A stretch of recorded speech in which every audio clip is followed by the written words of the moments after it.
J'ai définitivement terminé la lecture de tous mes livres qui étaient sur ma pile à lire. Yeah. Enfin presque, mais je vais t'expliquer pourquoi. Donc il faut que je me dépêche parce que j'ai 25 titres à te présenter. Et si je fais 1 minute par titre, ça fait 25 minutes et j'arriverai jamais à faire 1 minute par titre. Donc on y va tout de suite.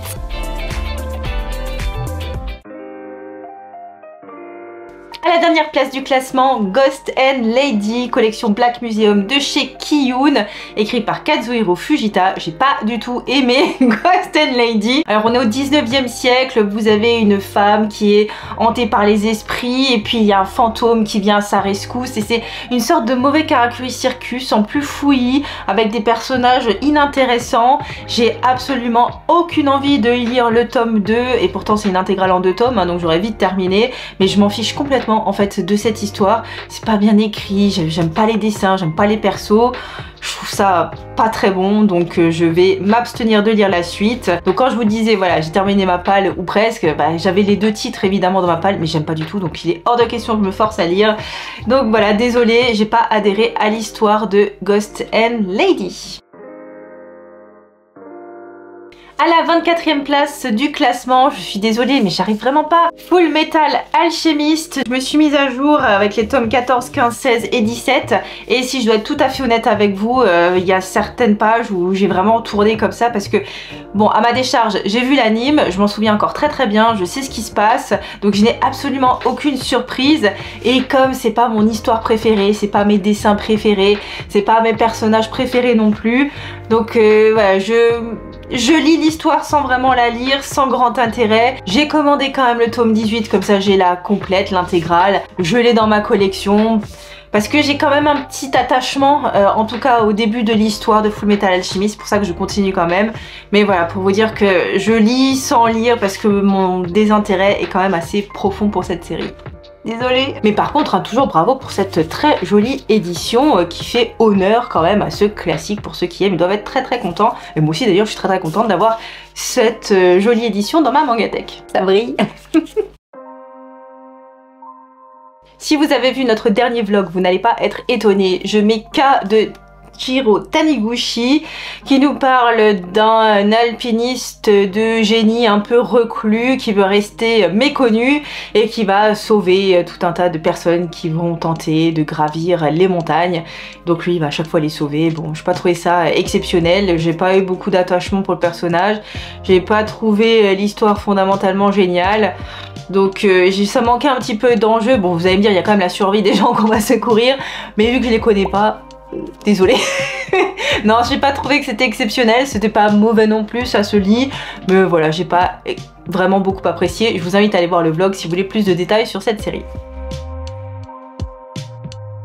À la 22e place, je vais encore très certainement vous surprendre, mais j'ai pas du tout accroché à ce premier tome qui est Bakuon Reto de Tsutomu Takahashi. Ça nous parle de je crois que la jeunesse de l'auteur qui était dans des gangs, donc c'est un furio. On voit comment est-ce qu'il a été embrigadé dans ces groupes, sa fascination pour les motos, pour les gangs, les bagarres, la clope. Donc voilà, tout ce que j'ai pas du tout envie de lire en ce moment.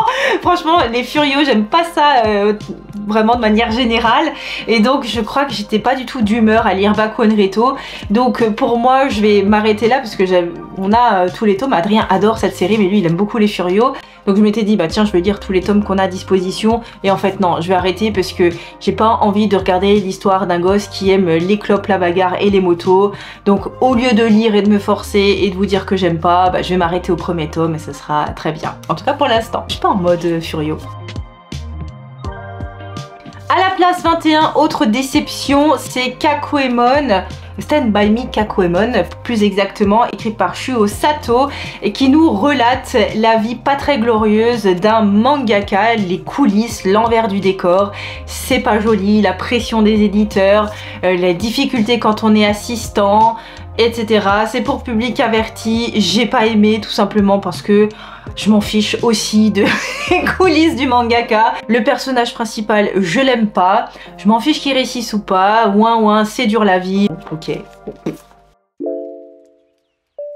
À la place 20, encore un sujet qui m'intéresse pas, mais j'ai quand même tenté pour voir. Today's Burger. Alors c'est pas mauvais, ça pour le coup, ça se lit bien. Le personnage principal est plutôt bien, mais j'ai trouvé ça vraiment cliché, tiré par les cheveux. En fait, c'est un homme qui va ouvrir un restaurant de burgers, et alors il est hyper calé en burgers, il vous fait des burgers sur mesure, il fait même des petites enquêtes pour savoir d'où vous venez, pour savoir quel goût vous appréciez, pour vous faire vraiment le burger qui vous mettra par terre. C'est très bien, mais moi la cuisine, je m'en fiche. Si c'est accessoire dans un manga, ça me va. Mais si c'est que pour parler de bouffe, ouais, je m'en fous. Et puis l'autre truc que j'ai trouvé cliché, c'est que il a une sorte de grande rivale qui va lui mettre des bâtons dans les roues. C'est son ancienne patronne pour qu'il revienne travailler dans son ancienne entreprise. Je trouve ça vraiment abusé. Je veux dire, qui aurait envie de retourner travailler pour une patronne qui vous met que des obstacles, qui est vraiment pas sympa du tout. Bonjour l'ambiance au boulot. Bref, je trouvais ça un peu bizarre en fait comme histoire. Donc bon, moi, Today's Burger, je vais pas continuer. À la place 19, un titre que j'ai bien aimé, j'attends de voir la suite, c'est Die Vergelder de... Die Vergelder de Hiroaki Samura, donc le même auteur que l'habitant de l'infini. Alors c'était un peu bizarre hein, ce titre là, on sait pas trop où on est, hein. On nous a embarqué dans une bagnole et puis on est là à observer ce qui se passe. Vous avez des nanas ultra badass qui se bagarrent entre elles, des complots et des trafics un peu douteux. Ok, pour public averti, j'attends de voir la suite parce que j'ai pas tout compris, mais j'ai envie de savoir. Et puis non, c'était plutôt intéressant. Ouais, les nanas font quand même tout le taf pour nous rendre attentifs au manga parce qu'il y a visiblement plein de mystères qui les entourent. Il y en a une qui ressemble à Lady Gaga d'ailleurs. Ça m'a bien plu, j'aime bien le design des bonnes femmes. Donc ok, à voir la suite, j'attends de voir. À la place numéro 18, Holy Land, tome 5, je suis un peu en retard, je crois que le 6 est déjà sorti. De la bagarre et de la bagarre de rue, ça y est, notre héros il veut se venger, il lâche tous les chiens là. Là il n'y a plus aucune limite. C'est bien parce que c'est un tournant, parce qu'on voit qu'il y a quand même quelque chose de très très dangereux chez le héros et qu'il faudra peut-être canaliser. Vous avez des bagarres qui le remettent aussi en place un peu. C'est bien, j'ai envie de lire le 6 pour voir comment ça va tourner l'histoire. À la place numéro 17, la bonne surprise, c'est Jumbo Max. J'ai lu les tomes 2, 3, 4, j'étais un peu en retard. Histoire de ce bonhomme qui a inventé des pilules miracles pour satisfaire les pannes de ces messieurs. Voilà, et donc ça se transforme en trafic, ça se transforme en trahison, ça se transforme en vengeance. Et j'aime beaucoup la tournure qu'a pris Jumbo Max, j'ai hâte de voir la suite. J'ai trouvé ça très bien, ces rebondissements, c'était très inattendu et j'ai beaucoup apprécié. J'ai hâte de voir s'il va réussir à mener à bien sa vengeance. Il y avait la police qui s'en mêle, l'ex-mari avocat, un marchand d'art un peu douteux. Ouais, très bon personnage je trouve. Donc ouais, très bien Jumbo Max, très bon titre que je vous conseille. À la place numéro 16, j'ai beaucoup aimé Land, le tome 2. Alors Adrien m'avait fait peur parce qu'il avait pas du tout aimé, il disait que ça n'apportait rien, etc. Moi j'ai trouvé ça bien, moi j'ai trouvé ça très très bien. J'ai beaucoup aimé suivre l'histoire de ces deux sœurs, disons ça comme ça, qui habitent dans un village reculé, archaïque, avec des traditions ancestrales, entourées de kami menaçants. Et j'aime beaucoup l'univers qui a été mis en place dans Land. On comprend très vite que ce village reculé cache de nombreux mystères secrets que j'ai envie de découvrir. Certes, le dessin n'est pas exceptionnel, mais j'aime beaucoup voir ce fil de l'histoire, ces réactions de ce différents groupes, comment l'attroupement, la peur sociale peut engendrer des décisions terribles. Non, moi j'ai bien aimé ce tome 2 de Land et j'ai hâte de voir la suite. C'est Le Monde de Tada qui nous disait que ça ressemblait beaucoup à un film. Moi je suis pas du tout cinéphile, donc je découvre avec grand plaisir les rebondissements, même si c'est du vu et du déjà vu peut-être sur grand écran. Moi je découvre avec plaisir parce qu'encore une fois, j'ai vu quasiment aucun film dans ma vie. Ensuite, à la place numéro 15 du gros lourd, du gros badass, Hokuto no Ken. Alors ça fait du bien hein, de lire ces titres qui nous replongent dans des années 80 où le masculinisme n'avait aucune limite, des méchants, des gentils, des grosses bagarres bien bourrins. Ok, de temps en temps ça fait du bien, pourquoi pas. Moi je suis pas du tout offensée par ce genre de titres. Les dessins sont très beaux, j'aime bien m'y replonger. De temps en temps faire un petit Hokuto no Ken, voilà, pour vous avoir que de l'action, du pur divertissement sans réfléchir. Ouais, moi j'aime bien Hokuto no Ken. À la place numéro 14, une surprise aussi, on l'a fait, j'ai beaucoup aimé, on l'a fait. J'étais happée, j'ai pas lâché, j'avais 6 tomes en tout, je les ai lus les 6 d'un coup et pour le coup j'avais l'impression d'être devant un film tellement vous avez de rebondissements en fait dans ce titre. On suit un groupe d'amis avec le lycée d'en face, voilà, il y a certaines rivalités et un jour ils décident de mettre en place des représailles mais ces représailles dégénèrent et donc va s'en suivre tout un tas de conséquences malheureuses et on les suit dans leur cavale, ensemble, pas ensemble, et trahison. J'ai vraiment adoré l'histoire proposée dans On l'a fait. C'est pour public averti quand même, vous avez des petits passages, bon, un peu douteux, mais ça, c'est tout à fait crédible et j'ai passé un excellent moment, j'ai hâte de lire la suite, c'était vraiment, vraiment pas mal du tout, On l'a fait. À la place numéro 13, une surprise d'un tome 1 dont j'attendais rien, Le Cri du Kujima, mais c'est complètement loufoque. J'ai adoré cette histoire avec une sorte d'oiseau un peu bizarre qui s'incruste dans la vie de ce jeune garçon qui a une vie, bon ma foi, tout à fait normale avec une famille qui, on peut pas dire qu'elle soit très unie et donc ça lui met un peu de baume au cœur, un peu de joie de vivre cet oiseau et c'est bien, moi ça m'a fait rire et je ris pas souvent devant les mangas, c'est pour ça que je le mets à cette place parce que je trouve ça très bien, même si c'est qu'un tome 1, j'ai hâte de voir la suite, je vous conseille Le Cri du Kujima, c'est bizarre mais moi j'ai beaucoup aimé. À la place numéro 12, le tome 5 de La Maison des Maiko. C'est pas un mythe, il est vraiment sorti. Je l'attendais et il est là. J'aime beaucoup cette lecture toute douce qui nous retrace la vie de la jeune Kiyo dans une maison de Maiko, comme l'indique le nom du manga, n'est-ce pas? Elle est avec son amie Sue dans cette maison et puis elle est là pour préparer à manger, pour gérer les courses. Bref, elle met du baume au cœur à toutes les jeunes filles qui veulent devenir de grandes Maiko. Et j'aime beaucoup parce que c'est un peu tranche de vie. Alors vous avez un peu de cuisine, c'est vrai, mais c'est pas centré que sur ça. Vous avez les relations amicales, vous avez la réussite professionnelle en jeu, vous avez beaucoup de douceur dans ce manga que j'adore personnellement. Je sais que certains n'ont pas apprécié, mais pour moi vraiment c'est mon moment de relaxation, La Maison des Maiko, et je peux que le conseiller. Vous avez des jolis dessins, vous avez une bonne atmosphère, une bonne vibe. Bref, c'est toujours aussi bien La Maison des Maiko. Mais ce top là est dur parce que mis à part les derniers que j'ai vraiment pas aimé, le reste j'ai tout aimé, donc il faut bien faire un choix. Et... bon, cette fois-ci t'es à cette place là, mais j'adore. À la place 11, un manga qui m'a touché en plein cœur, Clown Doctor. On en a parlé aussi dans le vlog dont je vous ai parlé pour le titre K. Donc je vous invite à aller voir aussi ce vlog si vous voulez plus d'informations sur Clown Doctor. C'est une jeune fille en gros qui a perdu sa sœur qui était malade et donc elle n'a pas eu le courage de l'accompagner pour ses derniers instants à l'hôpital et elle a décidé à titre peut-être de rédemption de travailler en tant que Clown Doctor pour divertir les enfants très malade et c'est beau, c'est juste, c'est bien dessiné, elle est en binôme avec un autre personnage et ça fonctionne très bien. C'était juste, le ton était parfait, c'était pas trop larmoyant, c'était sincère et j'ai beaucoup accroché à ce titre proposé par les éditions Nazca. Inspiré de l'œuvre originale de Feng Shi et avec adaptation et dessin de Cory. Voilà, ça se lit trop vite, c'est le seul bémol, mais vraiment un manga juste, un manga beau et je vous le conseille.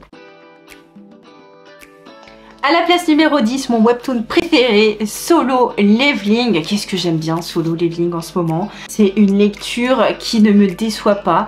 On suit les aventures de Sun Jingwoo qui est un chasseur de monstres dans les donjons. Et alors c'est un héros qui est ultra fort parce qu'il arrive à monter de niveau alors que normalement c'est pas possible. Il est super intelligent, il est super balèze, il arrive à commander une armée d'ombre comme ça, c'est incroyable ce qu'il arrive à nous faire. Mais en plus de ça, vous avez des intrigues politiques qui s'en mêlent, plus des conséquences sur la vie de famille, etc. Donc très bien, j'adore toujours autant Solo Leveling et je vous conseille ce webtoon si vous n'avez pas encore testé. Ça vaut vraiment, je trouve ça hype, c'est très très bien. À la place numéro 9, mon manga de baston favori, Baki. Ah ouais, bah écoutez, quand j'ai envie d'un vrai tournoi de bagarre avec des mecs aux muscles surdimensionnés qui nous font des techniques sorties d'un cerveau extrêmement créatif, et ben je lis Baki the Grappler de Keisuke Itagaki.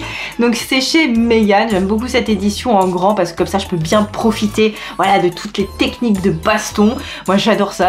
Ouais, j'ai fait du sport de combat pendant longtemps et puis j'aime bien regarder ces techniques. Est-ce que le karaté est plus fort que le jujitsu? Quoi? Ouais, bah écoutez, moi j'aime trop Baki. Il faut absolument que je me commande la suite sur Anime Store, mais j'essaye de la trouver d'occasion. C'est dur de trouver les derniers tomes d'occasion, donc j'attends, mais je sais pas si je vais réussir à attendre longtemps parce que en plus c'est un de mes objectifs de fin d'année.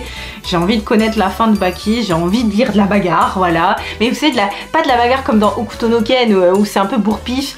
Non, là c'est un peu recherché, vous avez des techniques et tout. À la place numéro 8, pareil, une découverte inattendue, The Fable. J'ai lu les 3 premiers tomes. Alors Adrien est parti avec le tome 3, donc je peux pas vous le montrer. Mais j'ai adoré The Fable, l'histoire d'un tueur à gages ultra professionnel qui doit se mettre à l'ombre pendant un moment. Et donc il va dans une autre ville avec une collègue qui devient sa sœur pour la couverture et c'est très drôle, c'est ça que je ne m'attendais pas, c'est que ça me fasse aussi rire. J'ai trouvé que le personnage, les deux persos là, sont vraiment extra et c'est un duo de choc que j'aime beaucoup et il y a plein de rebondissements, mais des rebondissements qui n'était pas ce que vous pensiez et c'est en cela que je trouve The Fable très bien fait et j'ai hâte d'aller me chercher la suite parce que j'ai trop envie de savoir ce qui va se passer. Je passe un très très bon moment avec The Fable et je suis très contente d'avoir découvert ce titre là. Être trouvé d'occasion, et ben je regrette pas. Je regrette juste d'avoir attendu aussi longtemps avant de le lire. À la place numéro 7, ah bah vous savez, hein, Katsu, le tome 5, j'adore cette histoire de Katsuki et Katsuki qui sont tous les deux fans de boxe, mais il y a une petite romance entre les deux, donc en plus de cette rivalité, il y a aussi des secrets de famille, il y a un petit peu de school life. Et j'aime beaucoup, voilà, des rivalités, de la boxe, c'est très tranquille. En plus, vous avez certaines planches, vous voyez, très typiques des années 90 qui m'apaisent personnellement, qui apaisent aussi le manga et je trouve que ça lui donne une très très bonne vibe et j'adore Katsu, je vous invite vraiment à le lire et ça va être complet en 8 tomes et je suis triste que ce soit que en 8 tomes parce que quand j'ouvre un tome de Katsu, je sais que je vais me sentir bien. Et donc voilà, Mitsuru Adachi, bravo pour ce titre, j'aime trop.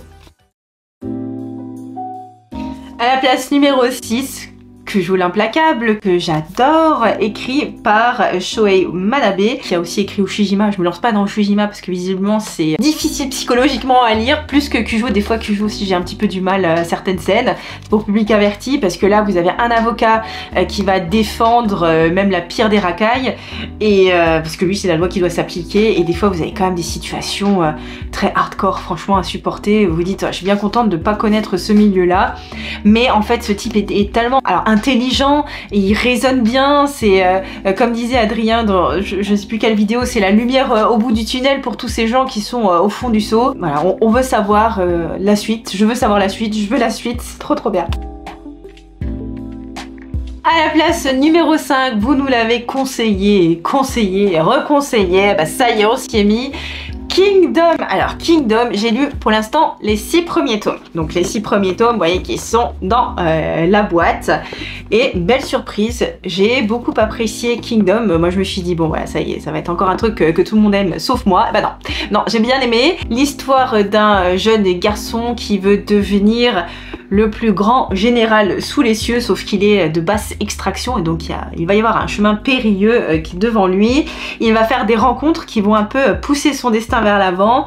Il va rencontrer notamment un roi qui est dans une sacrée galère quand même et qui va aider à récupérer en tout cas une partie de son pouvoir. Et c'était bien fait, c'était là aussi beaucoup de stratégie, un côté quand même très shonen que j'aime bien, mais j'ai envie de savoir plus parce que je sais que c'est une série qui est très longue, presque 70 tomes il me semble.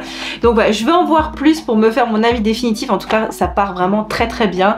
Ces 6 premiers tomes, je les ai pas vus passer, je les lisais, j'avais fini un tome, j'avais envie de lire le suivant. C'est très bien, Kingdom, je regrette pas du tout de m'être lancée. J'avais un peu peur pour les dessins et au final, non, ça passe très bien. Et les personnages sont bien écrits, je trouve que le groupe fonctionne bien entre eux, etc. Donc ouais, très bien Kingdom, hâte de voir ce qui va se passer après. On attend notre box, elle est en retard.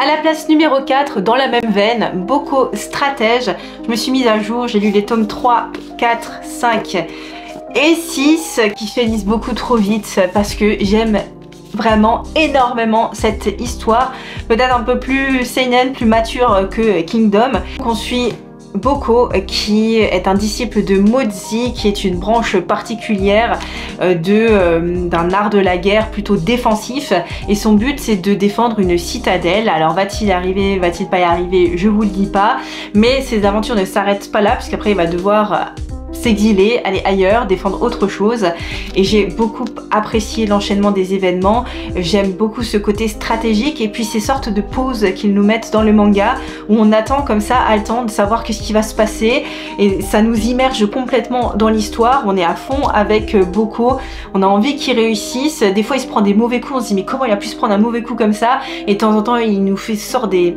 On se rend compte que ça faisait partie de sa stratégie, que c'était un éclair de génie, enfin bref, j'aime beaucoup cette série qui va bientôt être finie malheureusement, mais c'est un vrai régal. Alors les dessins sont un peu moins jolis que ceux que j'apprécie d'habitude, c'est plus brut, mais ça résonne aussi davantage en moi parce que je trouve que ça correspond bien à l'époque antique à laquelle on souhaite faire passer cette histoire, qui correspond d'ailleurs à peu près à celle de Kingdom si je ne m'abuse.